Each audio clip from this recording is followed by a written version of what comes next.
Good evening, everyone. It is Tuesday, November the 11th, Veterans Day, and 2025, and it is 5 o'clock p.m. And we are coming together this evening for our Academic Affairs Committee meeting of our Board of School Directors. I appreciate you being with us today and your participation on these important topics as we work through two major items this evening. So let's get started.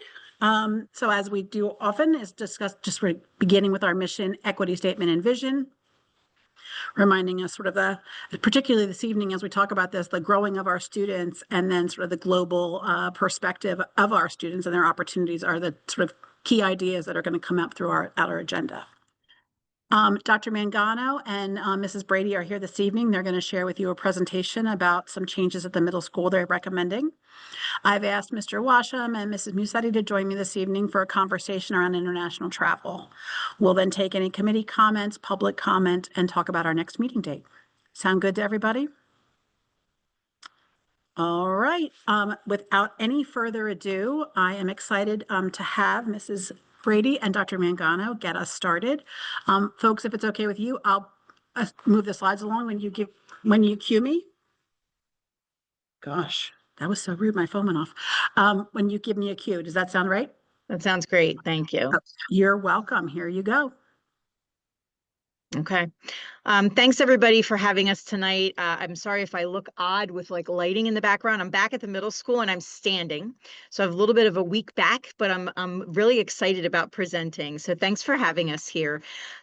It feels like just the other day that I was having a presentation talking a little bit about being new to the middle school and some of the things I was set out with some high hopes to do. So we thought we'd begin our presentation tonight with a little bit of a recap of our story and where we've been and where we're heading. As many of you know, we are in our construction project knee deep. And not only, I think, are we constructing from the outside, but we're also kind of in a reconstruction and a reimagination, I think I talked about last year, from the inside. So this, on our first slide, what I'm going to take you through is a little bit about our story and some of the things we've been doing. And since I've come on board, I felt strongly about doing a whole lot of listening to our kids, to our teachers, to people in our district, our administrators, our board members, anybody and everybody, to really get a sense of who we are and a pulse on what it meant to be in this great little middle school here. It sort of begged the question a little bit about, and you'll see in this number 2 part of our story slide, which was like, what day is it? These were things I was hearing in the hallway. I don't know what day it is. Is it a split day? Is it an AB day? Is it a cycle day? Is it a Spartan block? Is it a flex day? All of which sounds like a whole lot of language, including to me, because it was confusing. So we started to talk a little bit at the middle level with how do we take the experiences in this place with great people. And when I tell you I am honored to represent the people of this building, great teachers, how do we make this experience go from good to great? We know we do a really nice job here, but how can we make it exceptional? So we talked a lot about that last year. We spent a lot of professional development time really digging into who we were and what we wanted to be and what we wanted. Once we figured out the we part, who the we was, what we wanted for our kids. So as you can see in that number 4 little slide image with like that butterfly, really talking about kind of evolving and thinking about what we wanted to become for us as a staff coming together and then building this new structure and a new schedule and just a whole new kind of what we called like a reimagination for our new middle school when we open our doors in August of 2026. So that number 6 kind of says there's some things we're going to talk to you about tonight that we're excited to share about that really talk about how we can take our tight-knit group of a middle school group and make it even tighter and even better, and how we can really show our kids how important it is to be connected and challenged and make them as capable and ready for the next level to head on up to our high school. Next slide, please. So on this slide, these are some things that the middle school staff and we kind of came together and this is where we landed. So I think the representation of the picture in the middle really speaks to us as a building with that tree and in terms of what's underneath that provides that root, which is growth, responsibility, perseverance, and respect. Again, these were things we developed as a staff. We then talked about what that means for our kids. And to the right and the left of that symbol, you see things like exploration, preparation, voice and choice. And in the way that we plan to do this is through learning communities, personalized pathways, and ultimately the structure of a schedule and what we provide to students. Next slide, please. It all factors into making, again, as I mentioned, the best middle school experience possible. It is by far my favorite time of teaching and learning for kids because it's a really great opportunity to watch students evolve and grow. It's a time of belonging. It's a time of exploring. It's a time of discovery. It truly is the way that we can do everything we can, as I mentioned, to make students feel connected, challenged, and capable in a place where I, again, can't say enough about the group of people I work with here in the middle school and what they do to provide that opportunity for kids. Next slide, please. And so I'm here to talk about our first like structural change. And that's how we structure our adults and our children in each grade level. And we want to move to learning communities. Right now, our teachers do a wonderful job. You can see this in our belonging data of making connections with students. But what we want to do is make some adjustments to really highlight how good they are at this, but be more efficient. And what that means is moving to teaming so that at each grade level, we'd have 2 teams. And that core team would be 1 math, 1 ELA, 1 science, 1 social studies, and a special ed teacher on each team. They would approximately have about 100 students, and they would share those 100 students. They would teach those 100 students. And what happens here is that this structure will help us, help these teachers get to know every child at a deeper level. They'll be able to strengthen conversations between teachers, between families. We have already a really close knit school, but teaming really ensures that like our students can feel seen, they can feel supported, we can make even better decisions and work together more collaboratively to support them and give them the best possible learning experience. And really strengthening and taking what we do well to an even deeper level. And just to add Next on slide. to here, Mrs. Brady, 1 second, is that the thing that to note the difference with this, what we want to head to what we are now, science and social studies doesn't meet every day. So oftentimes when we sit at a meeting, at a team meeting, we are missing people from that very, very important conversation. And some of the best conversation we can have when we're sitting around as educators is with everybody present. So by moving to this sense of structure, and you'll see a little bit more about this, all those important people who are involved in that child's life will be at the table when we're talking and trying to figure out how to unlock the learning. And in addition to how Dr. Mangano was discussing is not only are we missing some people in some of these meetings, but the meetings are large. So instead of having a core team of 5 people discussing a student that they all share, we sometimes have a larger group trying to come up and problem solve where not everyone shares that student, but we need to do it in that setting because not everybody shares the same group of students. So moving to this will create more efficient, tighter, and stronger conversations. Next slide, please. Our next goal is to focus on personalized learning for students. That's going to start as I kind of was alluding to in these learning communities and these teams.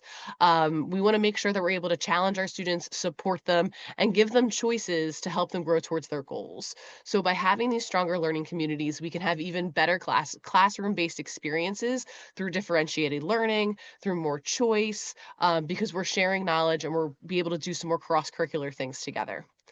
Our goal also is to build more elective choices as our students go through the middle school, to get them ready for that high school experience and also expose them and start to dive deeper into things that they're really interested in. We started exploring that right now this year, and we want to take that to the next level in the years to come. And then finally, with our win choices right now. If you have students in the middle school, or you had students in the middle school, or you were a middle schooler, you're used to that Spartan block and flex at the end of the day. We now call that win, and we've created more structure to that. We have learning labs where students can go seek out teachers for help. We have intervention and enrichment blocks of time.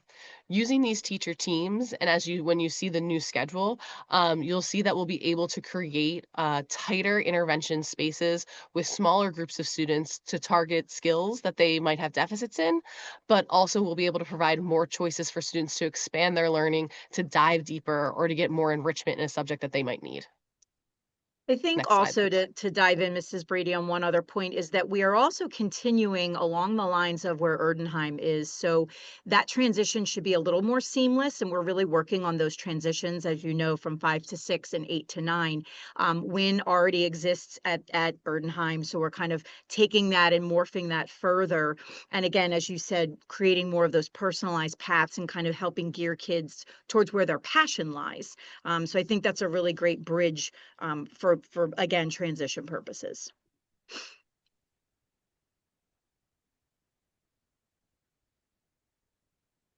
And this is our current schedule. So I know many of you have had middle schoolers, have middle schoolers, were middle schoolers, but just to review where we currently stand in our schedule and then where we want to move to.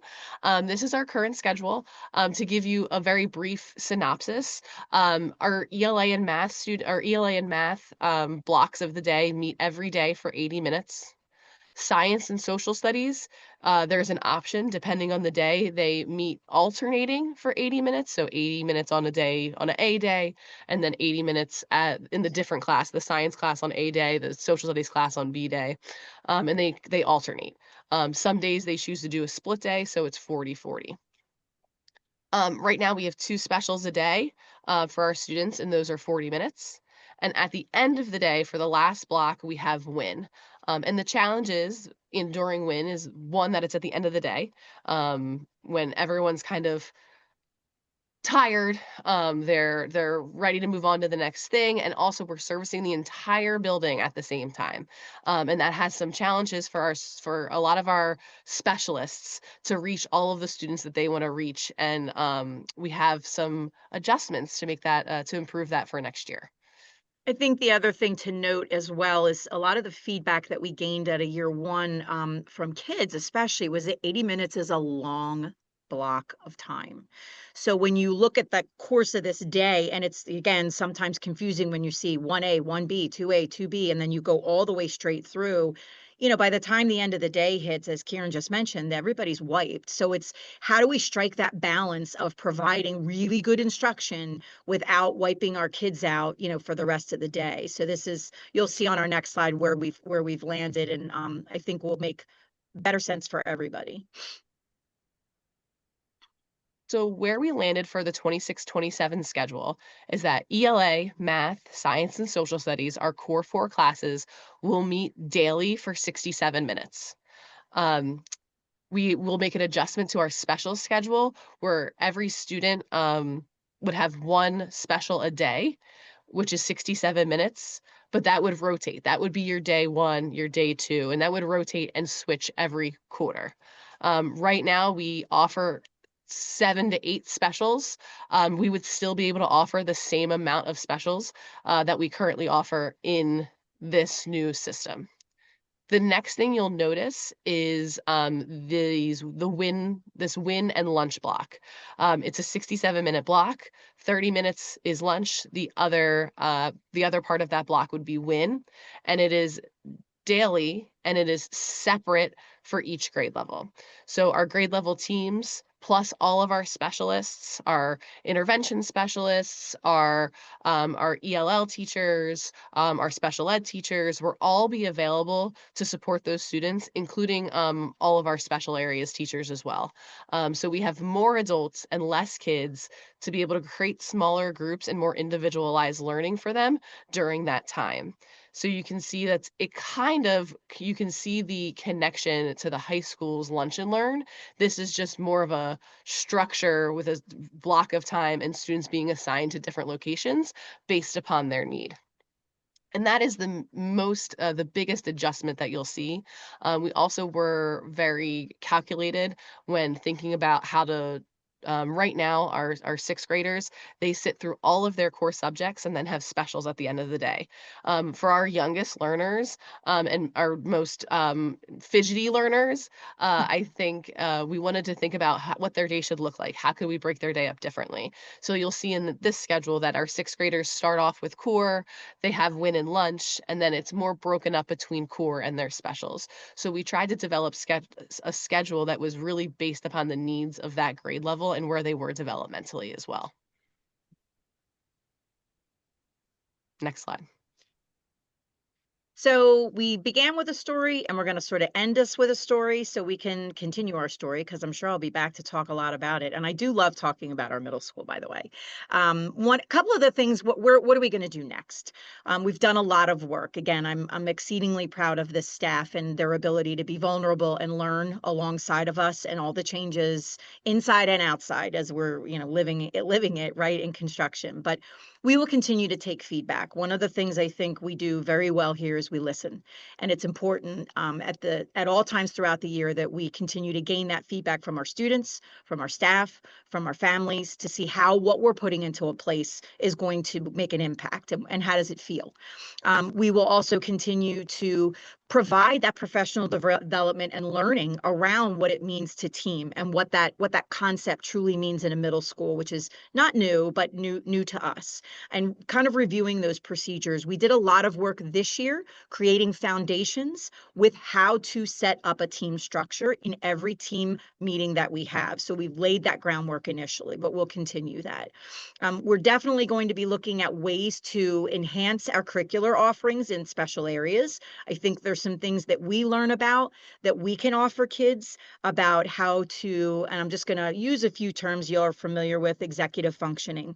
What does it really mean to be in a middle school? And how do I use this Chromebook? And what does a locker even mean? I mean, there's some basics that we could be teaching kids that are lifelong lessons that we could embed into some of our special areas. We will definitely be making sure that we provide an opportunity for parents to learn about next steps in the spring, making sure that when we have a parent overview night, it's not just for our incoming fifth graders, but for everyone, so we can explain what this is going to look like, sound like, and feel like, again, with a brand new open part of our building with a new entrance.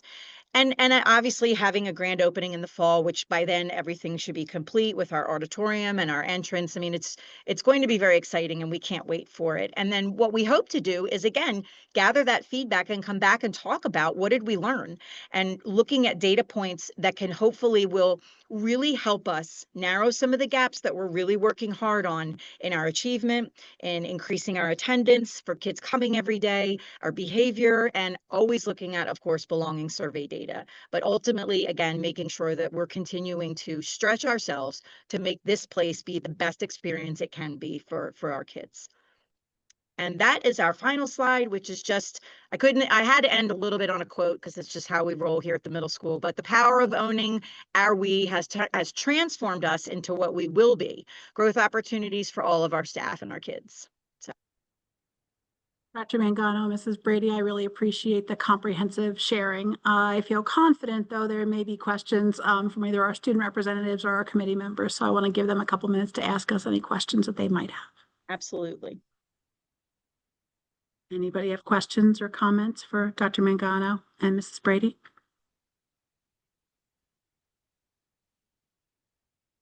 Dr. Taratusky?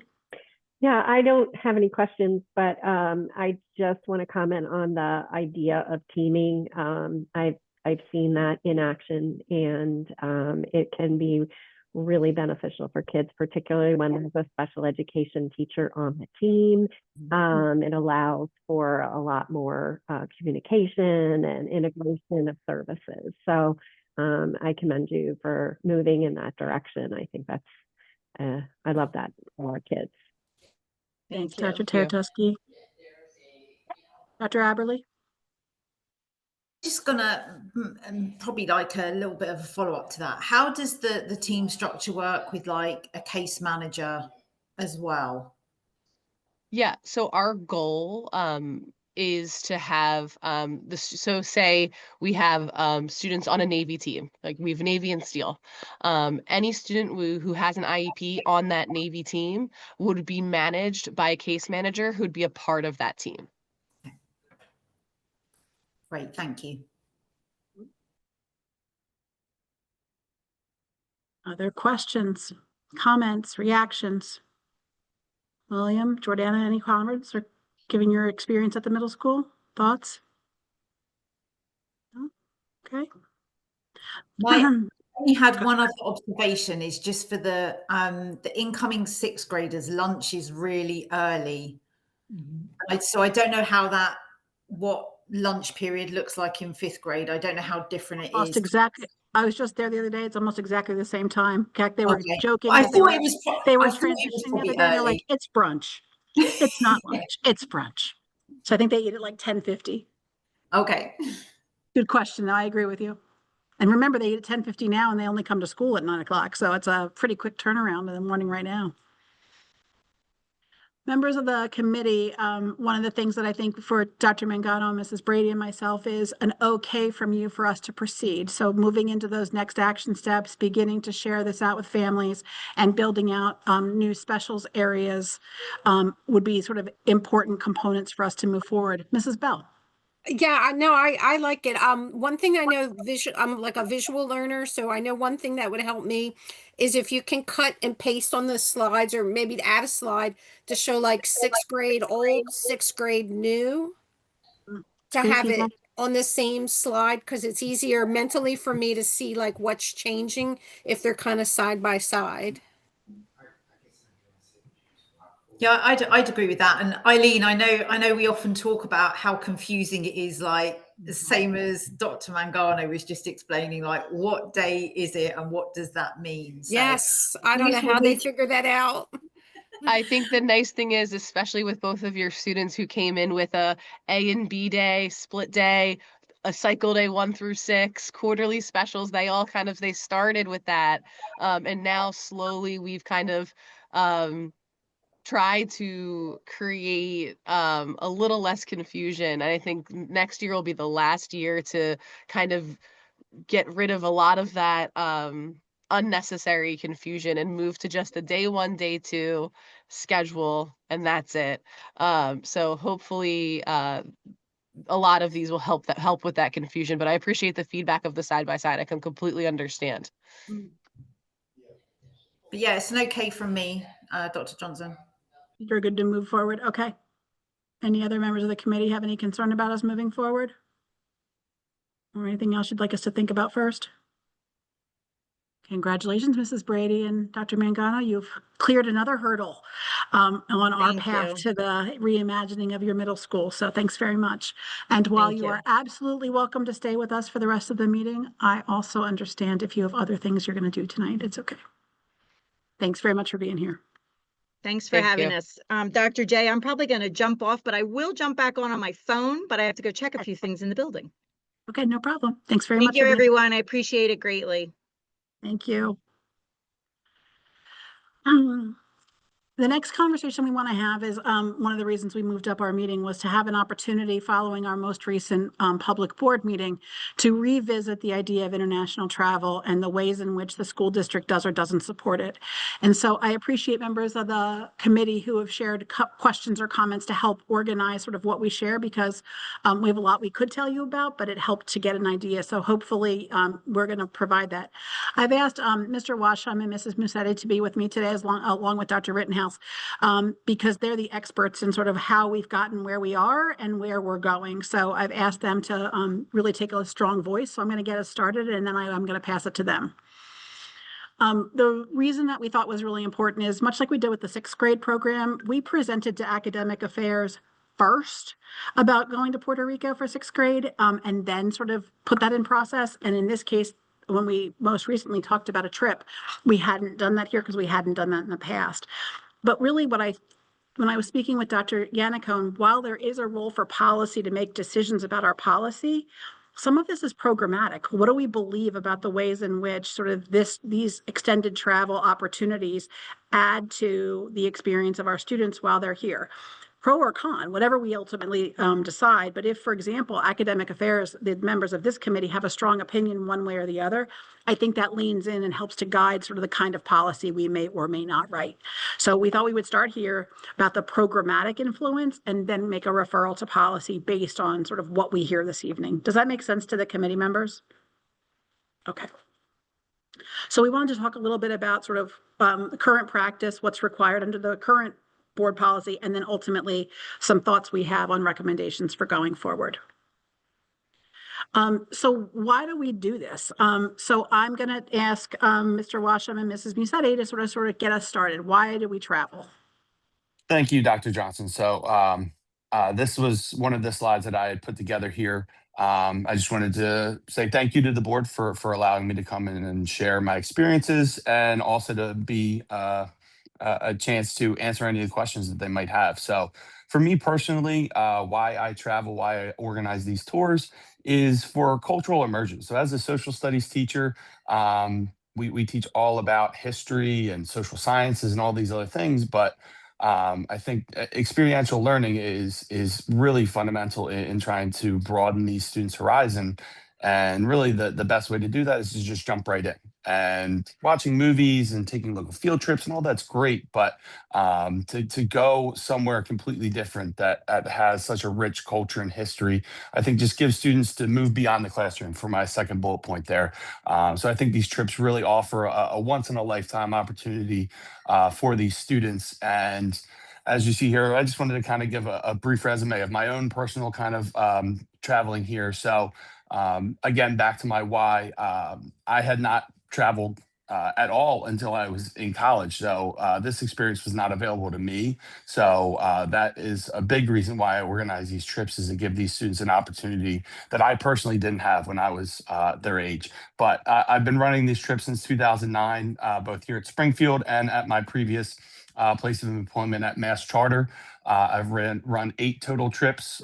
We've traveled to 13 different countries, and I've been able to share this experience with more than 200 students, both here at Springfield and previously at Mast. So I just wanted to kind of give that viewpoint.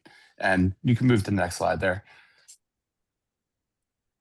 And again, you can see here, I think a picture says 1,000 words. I didn't want to take up too much of the board's time here, but you can see these are all Springfield students, current and previous students on the last 3 trips that we've had. So some are just from this past trip to Germany, to the Czech Republic, to France and Switzerland, and then also my 2022 trip that we took to the UK. So the trip there from Northern Ireland, and I think there's platform 9 3/4 up in the top left there, as well as the trip in 2023 where we went to Greece and Spain, Greece and Italy. So you can see the Colosseum there in that picture. So I just wanted to give some pictures of some previous travelers. So I'll turn it over to Mrs. Musetti for her portion there. Great, that's my cue. I just heard my children walk in the door, so I'm gonna hope that they aren't loud in the background. Give me actually 1 second.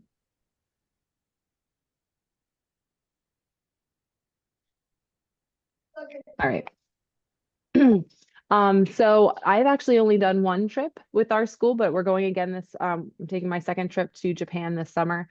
But the Galapagos trip was just unforgettable. And we went for 9 days. We saw biodiversity, culture, history, and it wasn't just like learning about it in a classroom, like we got to go out and live it. And so honestly, as a bio teacher, this was a dream come true. We snorkeled with sea turtles, sharks, marine iguanas, sea lions, penguins. We got to actually see tortoises out in the wild. We went to a tortoise ranch and got to walk along with them. We went to the Charles Darwin Research Center. We saw a breeding center for tortoises.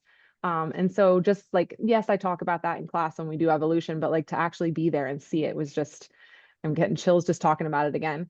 In Quito, we went to, that was mainland Ecuador. We went to the Equatorial Center. And I don't know if you guys know this, but gravity doesn't act the same as that. I actually think I have a picture on the next slide. of us doing some science experiments on the equator. There's a girl balancing, and then they started balancing eggs and everything. And when they drain water, it drains in a different direction and everything when we're there. So like just being there and seeing the science. And then these other slides here are about, we went to, we visited a artist and his family, and he showed us the process of them making these dyes. And it's fascinating. If you see this like basket down here with this cactus, they take a bug that lives in the cactus and they heat it, dry it, and ground it up. And then it creates this yellow dye. And then they added lime and it changed to a bright red. And then they ground up some seeds and they put it in there and it turned like a completely different color. And then they talked about how like they ferment the dyes to keep the color intact. And I just remember looking around the room, and this was when we talked about going to this textile place. I'm like, ooh, I'm not sure that's going to be a big hit with the kids. And I'm looking around and every single one of those students is paying attention, like so engaged. And I just remember like thinking and being fascinated, like, how did they figure this out? How did anyone ever figure out this complex, beautiful thing?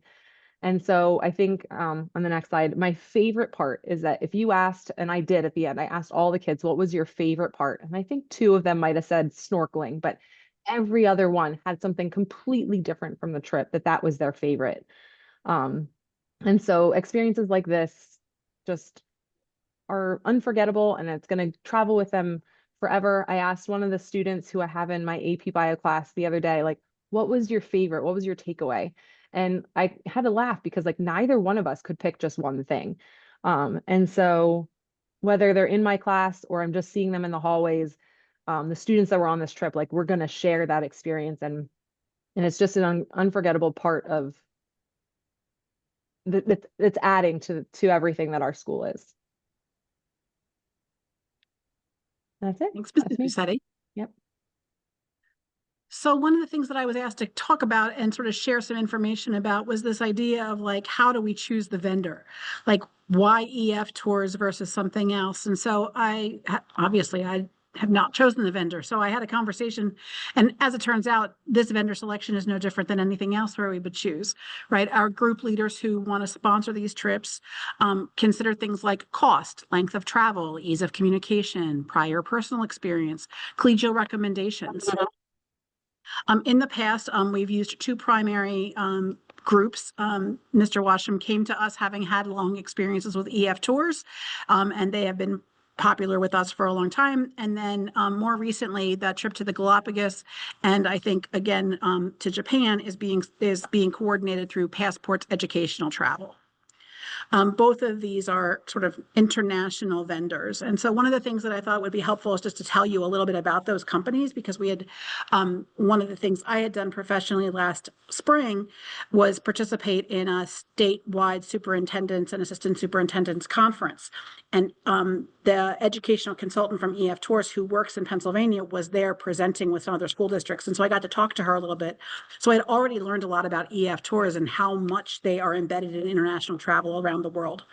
And so they are well vetted and very successful. I'm not suggesting that, like any other company, there's not sometimes a hiccup along the way, but strictly speaking, they are an international group who has organizations and contact people around the world. And so I shared with you in here sort of questions around like, how do we get commitment? How do families know what they're agreeing to? And so EF, for example, and I suspect Passports has a very similar document, although I couldn't retrieve it from the internet, have something called a booking agreement, right? And this sort of outlines terms, and it's a contract, terms and conditions, trips and travel details, cancellation, payments, rules, like all of those things are a true contract. And that is, I'm going to just share it with it looks like you might expect a contract to look.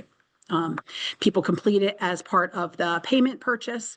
When they're making the decision to commit their child to the and their family to the trip, they fill that out online, it's recorded, and then that's what guides the practice. Lauren and Adam, did I get that right? Yeah, exactly right. So yeah, anytime that a student signs up, they click this booking agreement, and I try to make that as transparent as possible, answering those questions, and again, forwarding those parents and families to EF. They have a really great help desk, that if there is any specific questions, I do my best to try and answer those questions, but I try to push them towards reaching out to EF directly. So in terms of like the process of signing up, all of the money and all of that goes directly through EF Tours. So I'm not collecting any funds or any of that. It goes directly through that. So when they sign up, they're signing up with EF, and I'm just helping to kind of facilitate that agreement. Thanks, Adam. And that's the same for passports as well. Thanks, Lauren. And again, I think that it's important to recognize that these aren't just like random travel companies. These are groups that have their roots in educational travel. They're looking to build those things that we've talked about, right? Global perspectives, personal development. And so I just thought it was helpful to think about, like, this is aligned to what we say is important within our school district. They have contact people, they have liability, everything sort of, they have a tour director. So while our faculty who are working in conjunction with these entities on these trips are present, there is someone on site sort of who's coordinating the actual tour and the plans and the backup plans and the tickets and all of the things that come with travel when you're trying to engage in particular excursions or opportunities. They have sort of payment plans. They have ways to have people fundraise. And one of the things that we have learned is that when students who need accommodations or need assistance with fundraising, they have points of contact and opportunities to have discussions about that. And so they have these wide nets of connections across the world. And there are particular groups who might be interested in helping a child or family participate, even if funds might not normally have been available. And so I thought that was an important part for all of you to know, that they're responsive to those requests and to problem solving. Additionally, one of the things we've talked about is, like, what are the traveler expectations? And so there's those expectations that are identified in the contract, but then the group leaders create personalized sort of expectations. So in both Lauren and Adam's cases, I've shared the document that was shared at that time. In true transparency, there's some language in there that's not consistent with what we have now come to learn, right? That's not a good thing or a bad thing, but it basically says that, like, I think there continued to be some in the past lack of clarity about where the district began and ended and where the trip and the company began and ended. So, but these are expectations that were shared. I'm just going to, again, show them to you so that you can see them. They're clickable in this slide. So I will happily give you that information sort of at the close of our meeting. But here are the kinds of things that were told to students and their families in preparation, and here's what happens when you are responsible for your behavior while you're there. And then in Europe, we had a very similar format. As you can see, looks exactly the same because our colleagues share resources with one another and people sign off on them. That's held at a pre-departure meeting that happens right before students leave for the trip. And they sign, seal, and deliver that information as well. Did I miss anything, team? No? Okay. No. So ultimately, sort of, I thought it might be most useful to sort of tell you where we could go and where we have been. As I said to the members of the board, I believe at our public board meeting, over the summer, I had the opportunity to ask some other assistant superintendents and superintendents about their experiences with their school district to get an understanding in the 5-county area, sort of what do we know about what's happening. There are some school districts who run district coordinated trips. That means that the district is the vendor, like they are the person who is responsible for coordinating on behalf of interested families or students, but the district does it all. They coordinate, they collect the money, they manage the logistics of the itinerary, but it's on behalf of the school district. There's details and leadership and supervision and are all coordinated by the administration and through potentially teachers or chaperones, but they are present in that experience. I'm going to go to the whole other side. Fully separated, which we know that there's some other school districts who do this, which is that it has literally nothing to do with the school district. The group leaders manage all details, all logistics, all decision-making happens 100% separate. And so whatever communication is provided to students or to families are through networks that are determined by that group leader. Where we have been is sort of somewhere in between the two, where we are an informed other, we offer advice and insight, we are a problem-solving, what I'm going to call an elbow buddy, right? We try to give some insight, we have a conversation. under board policy 121 currently, if the trip is given permission, the faculty who are serving as the group leader can share information through district avenues. So the current policy allows for Mr. Washam or Mrs. Musetti to share an email out, put it on the morning announcements, put an e-blast out, and recruit students from within, and then hang posters throughout the building. That itinerary is developed with the vendor, and the decisions are made between the group leader and the travel company, but we have knowledge of where we're going and sort of what the plan is, and have an opportunity to offer insight or problem solving as it arises. Does that make sense, those three different sort of approaches? Yep. Okay. Sorry, I'm having a couple little technology issues, so if you can't see my screen at some point, let me know. I thought I was plugged in, but as it turns out, I was not. And so I thought it would also be helpful to then take that and say, okay, so if we did each of these, what are the pros and cons? And so if we were to coordinate the entire thing, then we can do all kinds of things to create curriculum and program alignment, right? If we owned and operated the trips. We can set up our process, our procedure, and expectations. Everybody would sort of have relationships with the kids. They'd know what the experiences were. So that's a major pro, right? Like we would really be in it, and then we could completely align the trips to particular curricular initiatives or projects. Meanwhile, if we were fully separated, right, if we went to the other end of the continuum and really had nothing to do with it, when the faculty reaches out or through whatever networks, there may be questions from the family or the community about who this person is and why they're talking to their child about a trip through whatever informal networks, because it would not be coming from their district email. And so the idea that it's completely separated might cause more confusion or ultimately raise concerns of families or students about how it's going to operate. Where if we continue sort of where we are right now with sort of a district adjacent, sort of like they're involved, but not really, its information is made available to the students, chaperones and leaders can build those relationships and carry those relationships into the school year. And as Mrs. Musetti mentioned, like that idea that as those things come up and you have those interactions with students, you have this newfound common ground and memories together. There are cons to each of these. Of course, there is nothing perfect, right? Summer travel would require sort of administrative time and planning, and then we'd have to free up Dr. Rittenhouse or myself or Mr. Loraco, or like someone on the team has to sort of now become a point of contact, because we would be operating these trips. Conversely, if it's fully separated, we don't have anything, we don't know anything, but then we don't know anything. And so we don't have the opportunity to offer insight or be a support to those individual group leaders. And ultimately, one of the major cons, if we keep it sort of district adjacent, is there is some confusion in the blurred boundaries between what's the rule, the procedures, and then sort of where do families, students, and staff fit in. Colleagues, did I miss anything that I said I would say about that? Good. Nope. Sounds good. That's good. So ultimately, I've spent a lot of time with Dr. Rittenhouse, Mrs. Musetti, and Mr. Washam, sort of trying to figure out what to recommend to Dr. Yannicone and to this board. And ultimately, where we are recommending that we go is that we continue with this like sort of adjacent process and approach for at least with some clarity. There are some things we can tighten up. We've been working on that together prior to our board motion a few weeks ago to make sure that things are clearly identified as a non-SDST sponsored event. Making sure that students are all enrolled and will be at the time of the trip.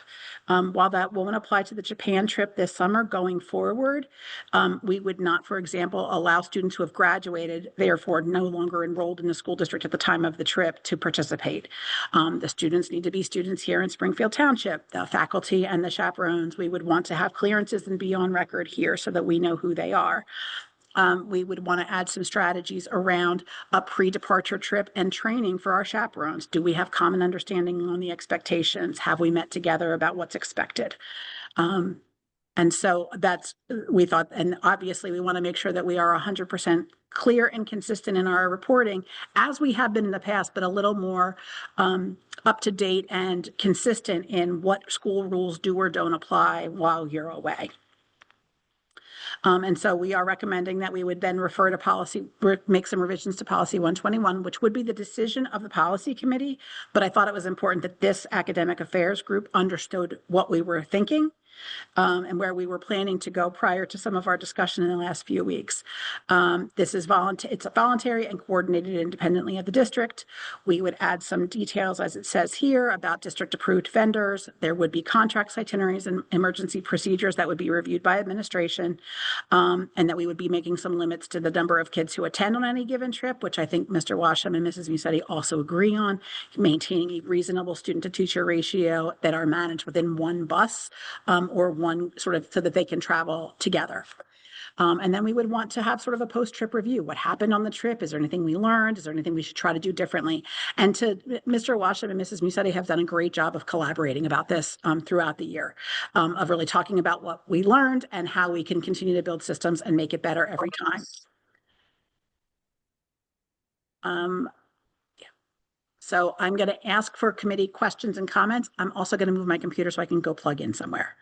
So I'm listening, but I'm going to move us and turn my video off for a second. Dr. Aberle. So I have a couple of questions. My first one is around policy. So how is it clear to families what policies are in place outside of the things you've already mentioned, like bullying, for example? Like, where are those kind of captured around, well, what are we following in terms of policies that maybe aren't necessarily the obvious things, like, yes, there's insurance and all of this kind of stuff, but really around like some of those more behavioral aspects? I'm not sure about the policy around it, but I will say that as group leaders, we've gone through training, and they just talk about like the flexibility of like getting together with your group leaders and moving students and moving them to like a more appropriate group that, you know, if one person's not getting along with another one, okay, let's in the moment have that flexibility to move them. Because I think, you know, obviously we have a lot of policy when we're talking about school. And so I actually just went and looked, because I have a middle schooler, and I was like, I didn't even know that there was a meeting about a trip. And I went back and looked, and there is literally nothing in the communication around that this is not a school sponsored trip. So you can imagine that families are thinking, well, all of the school policies and approaches apply, because there is nothing. I mean, I'm looking at the screenshot of a picture basically saying your student has been invited to come to Puerto Rico. There is like no wording in any of the communication around this not being a school trip. So I think it's really confusing. Dr. Aberle, I agree that that may have been true, and that I don't know what you're looking at, but I do know, having reviewed the content with Mrs. Brady, that of what was said in that room, because she was there for that very purpose, to make sure that that was made clear. This was the weekly update from Friday, October 3rd, sent out by Dr. Mangano. Yeah. And then it was an invitation to a meeting. Yeah, and so, that's right. Right. And at the information meeting for those parents who came, that information was made clear to them. Okay. And I think we even heard that at the board meeting, that someone had mentioned that it was clear that it was sort of, that they had heard that at that meeting. I think it would be helpful to at least have it in the communication that goes out initially as well. I think with Mr. Washam, correct me if I'm wrong, Mr. Washam, we did make that change as a result of some of the feedback. Yeah. So thank you. Yeah. And thank you, Dr. Aberle. And I appreciate you including me in this meeting, because that's one of the things, even for myself, to create that clarity. And I think that's a really good change moving forward, is that all of my communications will have that disclaimer clearly worded and included in all communications. So the one that went out to the middle school was prior to this kind of conversation that we're having. So I think this is moving in that correct direction of creating that clarity for both myself as well as those families. And just the one other question I have, or maybe have another one depending on what topics come up, is how do we ensure that this is really kind of like an educational experience, and there isn't like lots of free time to just go off and kind of do what you may be interested in, which may not be educational? Mr. Washam, you want to take that one?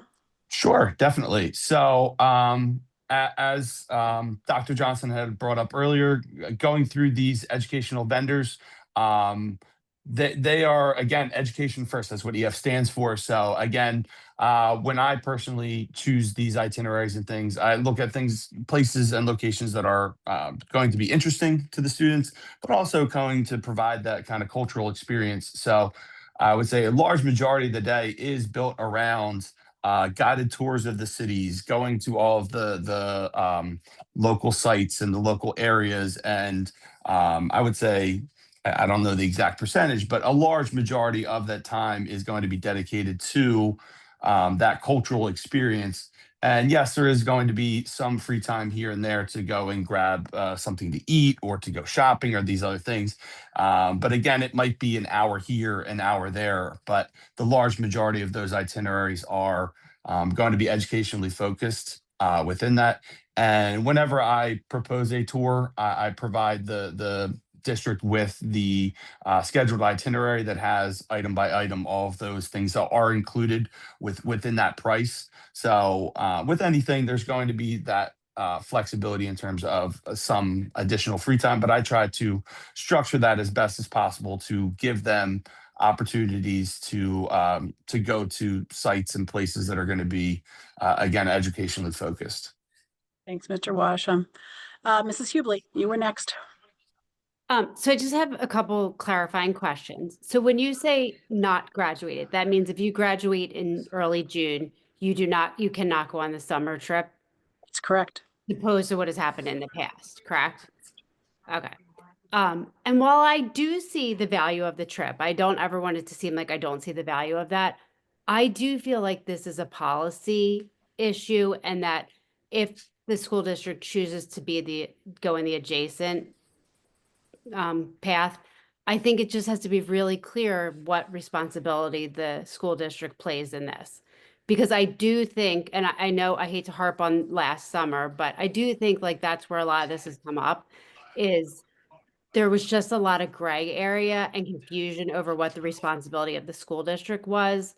And just to go back to what you talked about with the downtime, like the hour to go eat by yourself or do things, I do think when you take students who are of the age to be able to drink in a country, but we're asking them not to, that has to be overseen by somebody and make sure it's not happening. Because I do think that's where we got into trouble this summer.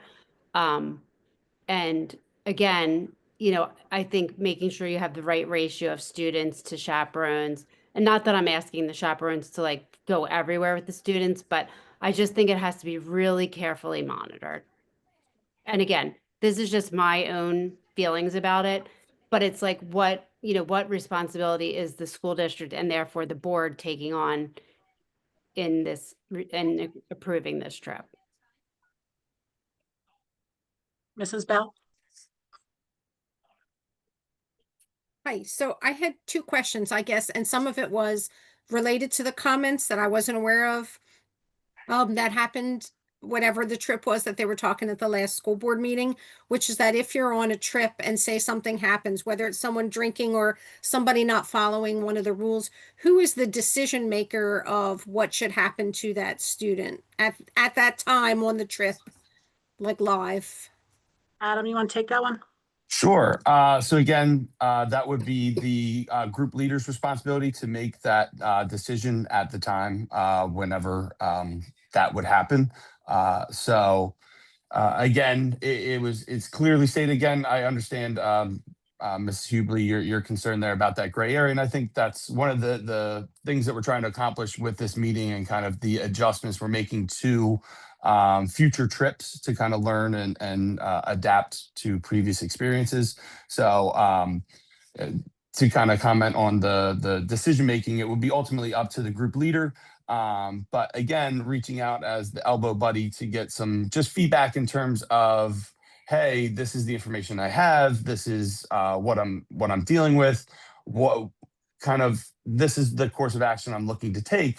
Is there something I'm missing? So again, just getting that full clarity in terms of making that decision, but ultimately that decision would come up to the group leader, and the trip that was in question, that was ultimately my decision that was made at that time.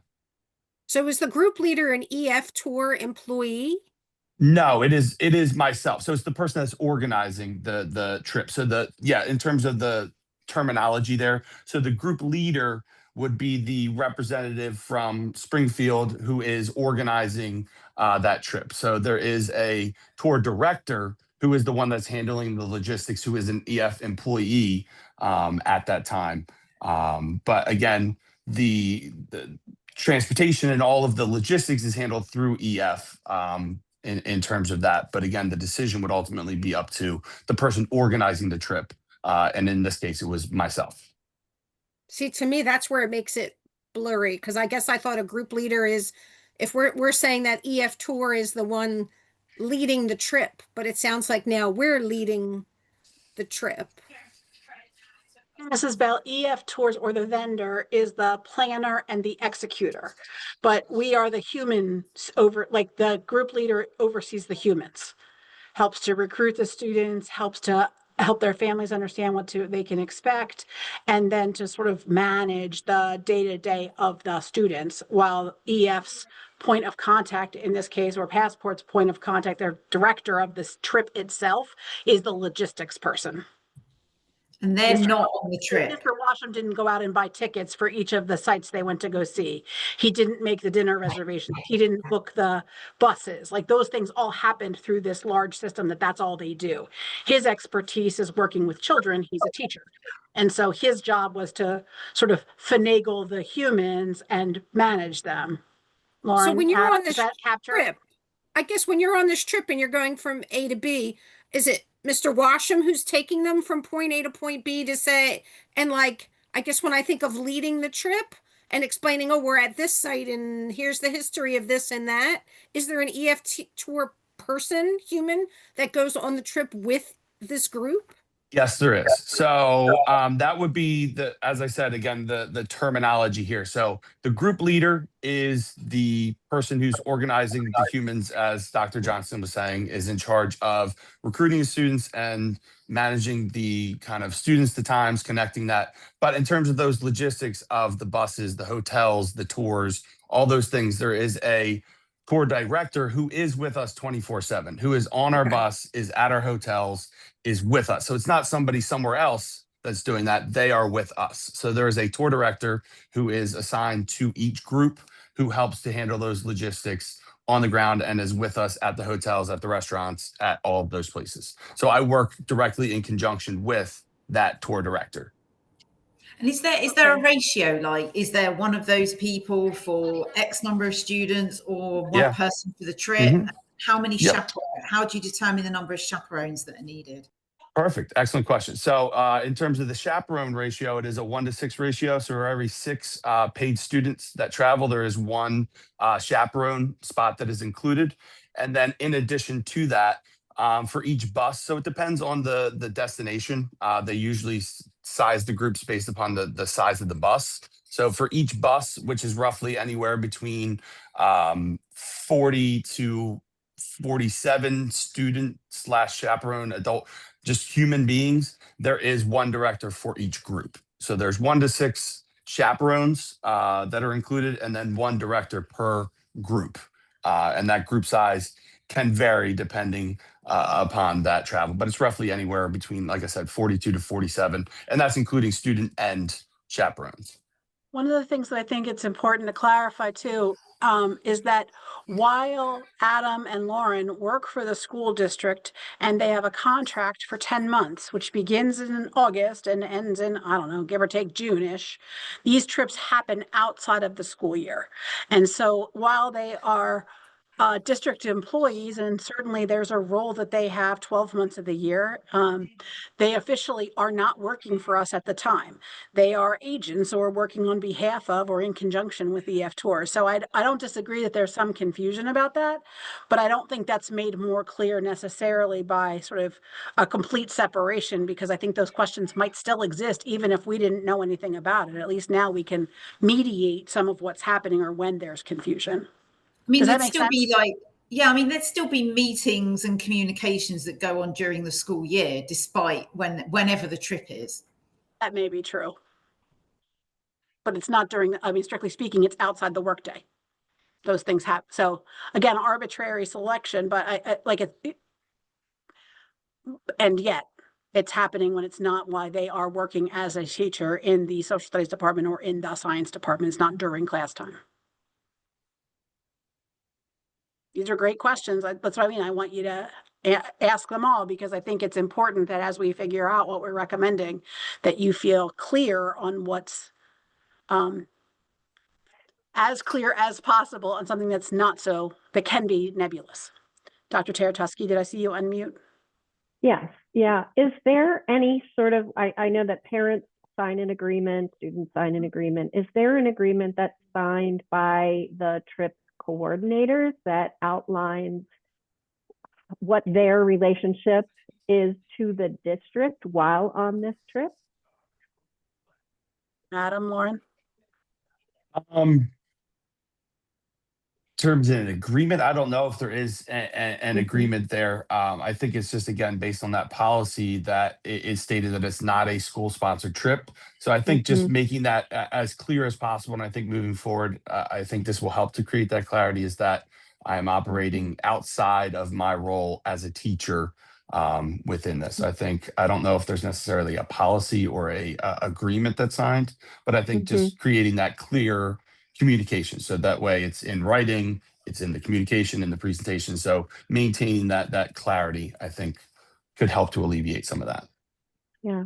How do we then also handle, like, so it's my understanding too that navigating some of the issues that happened on previous trips entailed contacting our administrators, contacting other folks within district. How do we minimize, the burden on our administrators in terms of their time and their responsibility for students in those kinds of situations? Because I think that seems like it is has been a concern, or at least it seems like a concern to me, that we have administrators who are working over the summer handling district business, but then also pulled aside to manage or navigate these difficult situations with students that involve their safety. I mean, absolutely, that should happen. But I guess how do we separate that and take them out of it? I'd be happy to sort of jump in here. This is a very complicated conversation with regard to how vendor-sponsored trips, international trips in particular, are managed by school districts and vendors. And there are some realities that are not going to go away no matter which pathway you choose.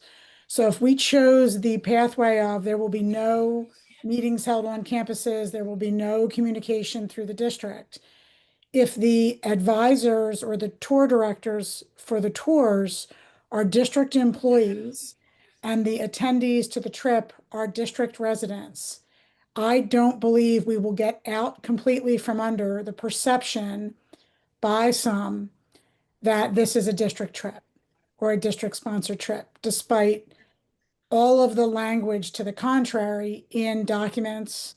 I think we will do everything we possibly can to clarify that liability and responsibility for the management of the trip, planning, where they go, how long they stay, the types of activities that are engaged in are not the decisions of the school district. They are the decisions of the tour company in consultation with the tour director.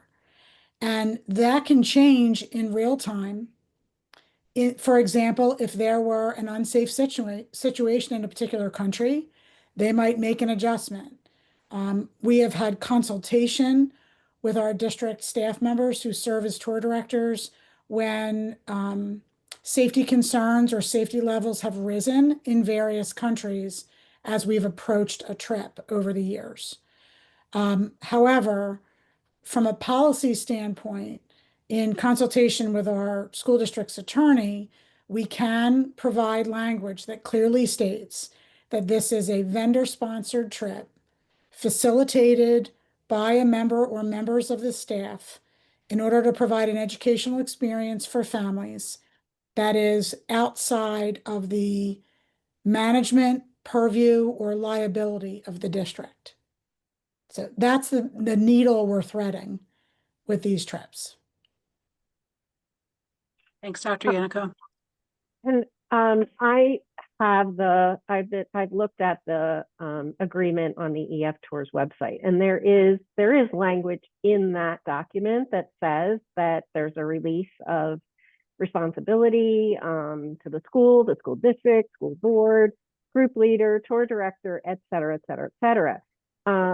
And as well as an understanding that they assume all the risks, et cetera, that are accompanied. Now, I know they signed that on the EF Tours website. Is that language or similar language included in the document that is signed by our parents, the one that Dr. Johnston showed? Dr. Taratusky, they signed both things. They signed Right. the formal agreement with EF, and then the group leaders have the sort of nuts and bolts of, hey, we're going, and here's what's expected. We could absolutely have some conversation about what language we want to bring into, or have them re-sign. I just think there's things in there that are for the students themselves, the insurance coverage, whatever, I'm picking something random, has Right. nothing to do with the kids, right? And most of the time it's just students there without their parents, although there are some parents on each trip. I've attended also. Yeah. So I hear what you're saying, and I think that's what we have to sort of decide. What provides the greatest clarity and the greatest protection to the district, while at the same time recognizing that clarity comes from mistakes that are made or things that happen, and we learn and make it clearer and learn and make it clearer, right? And so I think that's an important component of us considering how to do this. And I don't think there's a magic answer, which is why I think there's such variation across school districts in the region on how they proceed. Yeah. Thanks. Sure. And that's why I asked the question about like what's written down in terms of like policies, right? Because you don't know what you don't know, and there's we have extensive policies across the school district for like managing situations, some of which may never happen, but there are things that we need to make sure we have documented and it's clear on what the path forwards are. That's why I'm asking from an EF Tours perspective, like how. I can imagine that if a kid gets bullied on a trip, they're thinking that the school policy applies. That's probably not the case, right? If this is not a school-sponsored trip, so what does apply? I think we need to be really clear on exactly how extensive that documentation and that policy is written down, where we kind of got this little bit of muddying of what is documented in place, supporting those students and families so that everybody's clear on what happens and where they can go if there is an issue. So Dr. Arberly, if I could just clarify, and this has evolved for us over the last few years. From a liability standpoint, the only policy that applies for international trips is 121. I'm more thinking about the policies of EF Tours, right? Because I asked the question earlier, maybe before you joined, around like, so what happens if a student gets bullied? And it sounds like, well, it's kind of down to the trip coordinators to kind of manage that.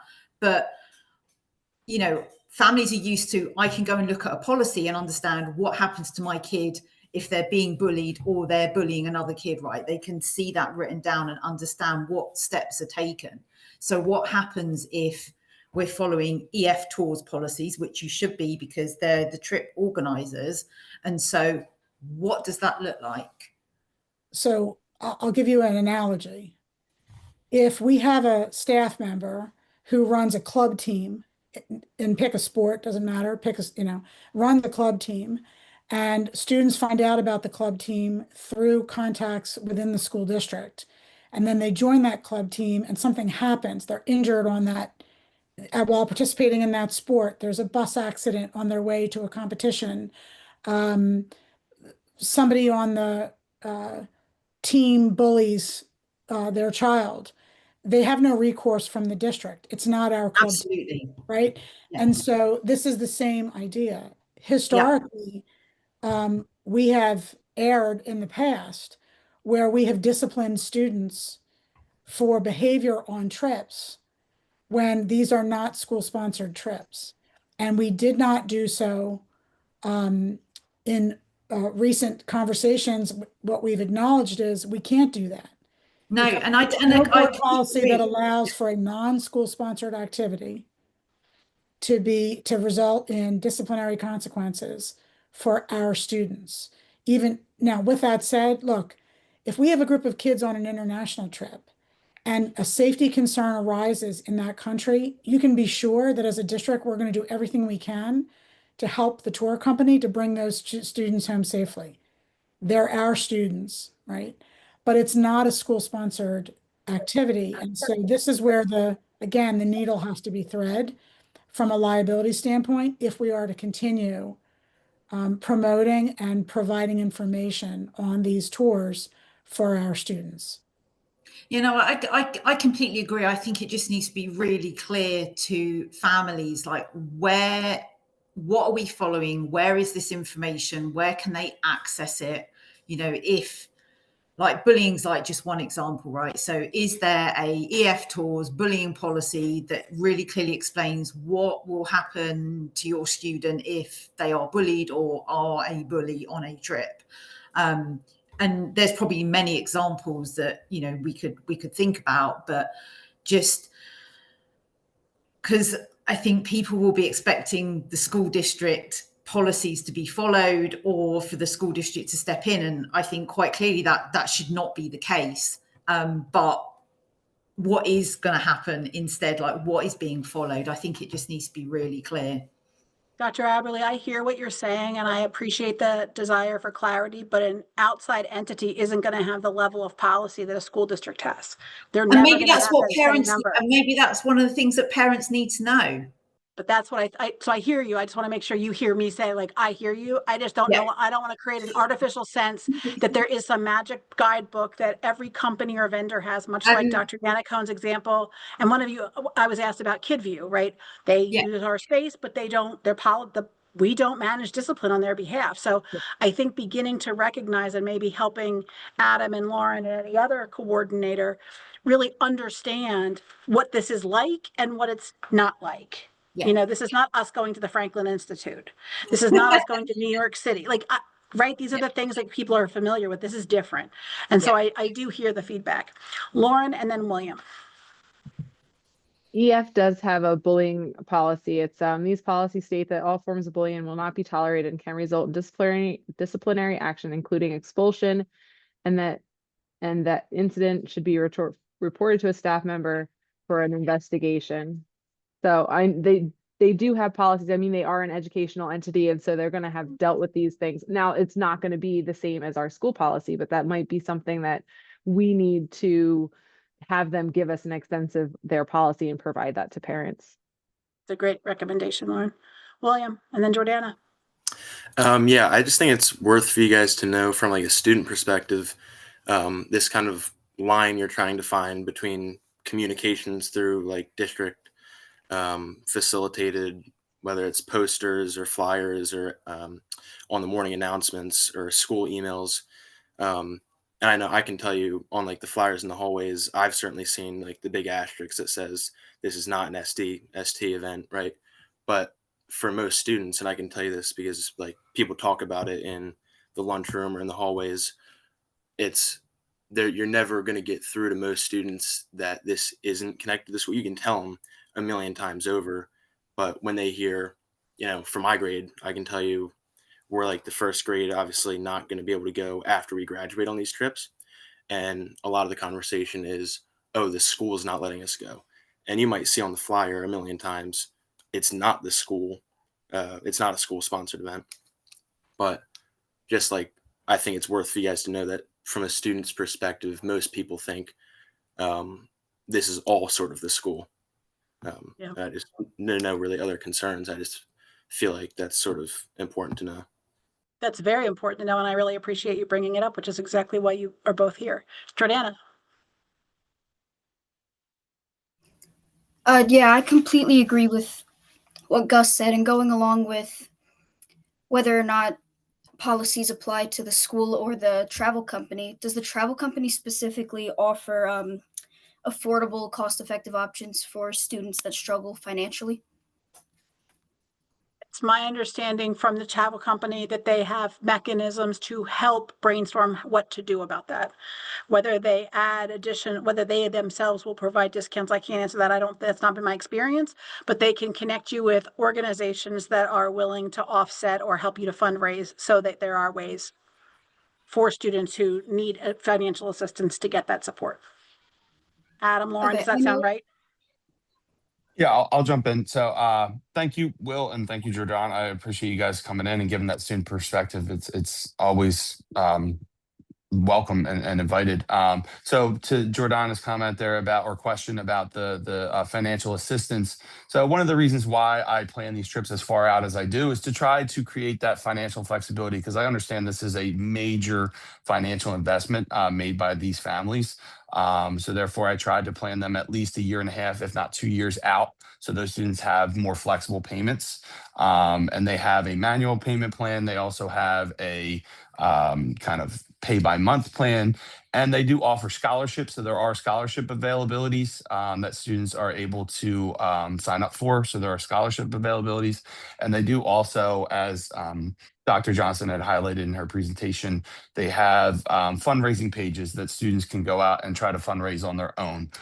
So there are some of those opportunities that are out there. And as a group leader, I try to do my best to be as inclusive and equitable as possible to try and make this trip available to as many students as I can. Thanks, Adam. Other committee questions or comments? I just wanted to add, thank you, Will, for your comments, because it's helpful to understand how the kids, see this trip. I think a lot of our concern, or at least my concern in terms of communication and clarity, is for the benefit of the parents, because it is the parents who are signing their children up for this trip. In many cases, they're paying for it, and they are, it needs to be clear who's assuming responsibility for their children's behavior while they're on the trip too.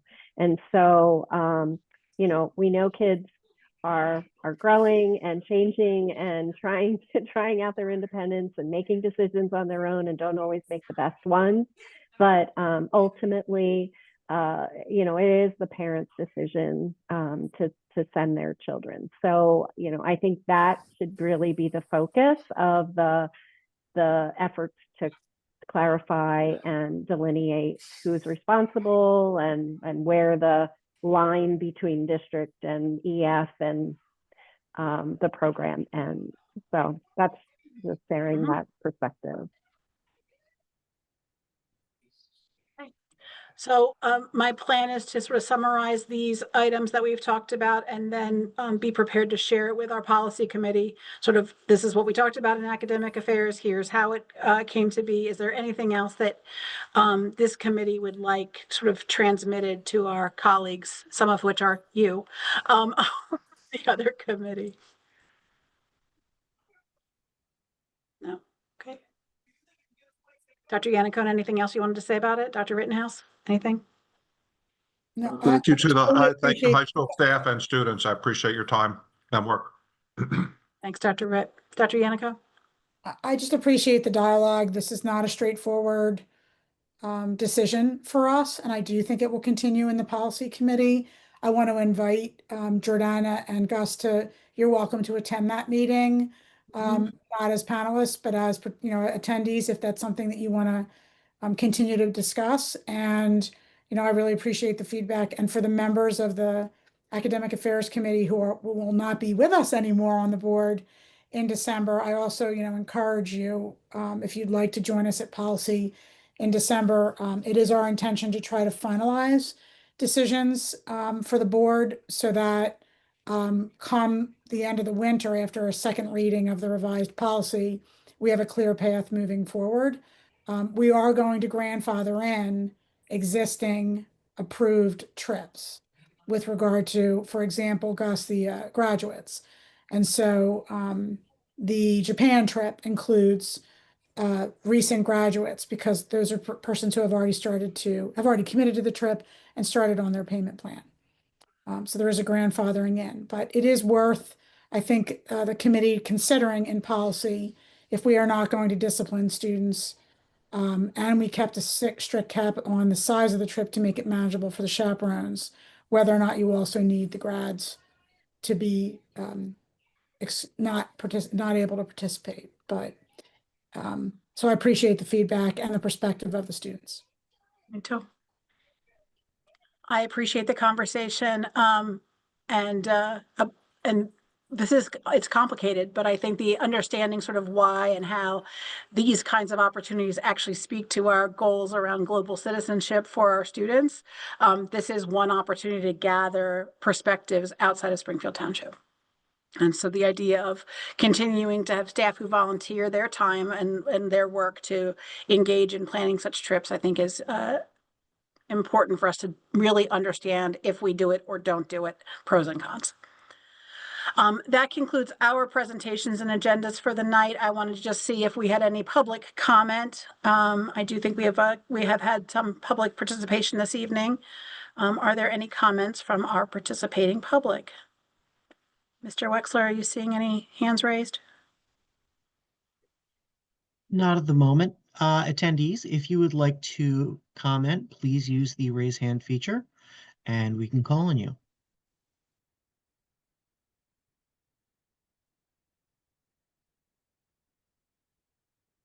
All right. Hearing no comment, our final, oh my gosh, I'm trying to work off one screen. Our next planned meeting is in January right now it's as 4 o'clock, as Dr. Yannicone indicated. And before we depart tonight, we have several members of this committee who are retiring from their service to the Board of School Directors, Mrs. Hubley and Dr. Taratusky. It has been an absolute pleasure to work collaboratively for these numbers of years, not only as colleagues, but as parents and as members of our board. And so I'm super grateful for your ongoing support and encouragement as we've navigated complex waters in my 5 years as the assistant superintendent. And so I'm forever grateful for your service and your time and your dedication to not only your own children, but our community. So thank you very much for that. We will miss your thoughtful insights and experiences. So thanks for being with us. We will identify our next meeting date and time once we have the new members seated for this committee. So we'll do some review. Dr. Aberly and Mrs. Bell, I'm going to ask for your help in working with new members who join the team to try to find a common time, be that Mondays or Tuesdays or Wednesdays or Thursdays, and whether that's at 4 or 5 or 8 o'clock in the morning, I'm open to. So Dr. Aberly is not open to 8 o'clock in the morning, but nonetheless, we will talk about that more in the future. Mr. Washam and Mrs. Musetti, you absolutely had lots of places you could have been this evening. This would not have been as clear or helpful to the committee without your participation. So I'm really grateful for your willingness to educate all of us and share your experiences and tell us about the kids and what they get. So thank you both very much for being with us this evening. Unless there's anything else, I'm recommending that we're done for the evening. Is that okay with everyone on the team? Dr. Johnson, do you want to send me the minutes, please? Oh, naturally, Dr. Aberly. As soon as I get them written, I believe you'll have them in your hand. Perfect. Certainly before Tuesday night. I'll give you enough time to read them this time. Right. Thank you. You're very welcome. I appreciate you. Thanks, everyone, for your time. And this concludes our meeting for this evening. Have a great evening. Thanks so much. You too. Take care.